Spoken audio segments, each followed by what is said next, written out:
You must know this. Welcome to our festive season special series, जहाँ पे हम आपको घर लेने से लेके होम लोन और पोजेशन से लेके लाइफस्टाइल सब दिखाएंगे, सारे प्रोसेस समझाएंगे। अपने सीरीज़ के सेकेंड वीडियो में हम ये देखेंगे कि सैलरीड एम्प्लॉय को होम लोन के लिए कौन कौन से डॉक्यूमेंट्स रिक्वायर्ड हैं एंड क्या स्टेप्स होते हैं। स्टेप 1 वुड बी आपको आइडेंटिटी प्रूफ लगेगा। सबसे पहले आपकी आइडेंटिटी प्रूफ चेक होगी। एक valid PAN card, Aadhaar card, voter ID, driving licence etcetera आपको अपने पास रखना पड़ेगा। ध्यान रखिएगा कि ये सही और अप टू डेट हो। Second would be address proof. अब आपको एक परमानेंट एड्रेस प्रूफ चाहिए होगा, जैसे कि आधार कार्ड में अपडेटेड हो।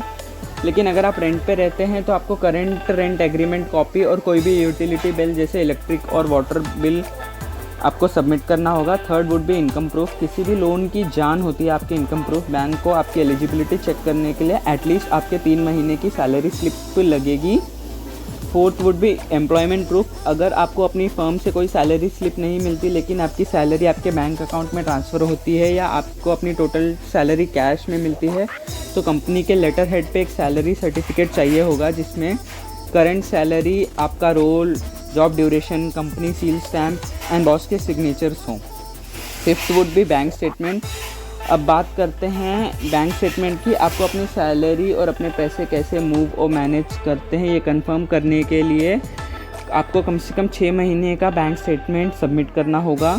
स्टेप 6 में फॉर्म 16। अगर आपकी कंपनी आपकी सैलरी से PF डिडक्ट करती है तो लेटेस्ट ईयर का फॉर्म 16 चाहिए होगा। अगर आप अपने टैक्सेस फाइल करते हैं तो आप वो डॉक्यूमेंट्स भी सबमिट कर सकते हैं। स्टेप 7 में any other current ongoing loans. अगर आपने currently any kind of personal, consumer, society, vehicle loan ले रखा है और उसको क्लोज़ कर दिया है तो उसके बारे में बैंक को बता दीजिए। अगर कोई लोन पहले से क्लोज़ किया है तो NSC कॉपी सबमिट कर दीजिए।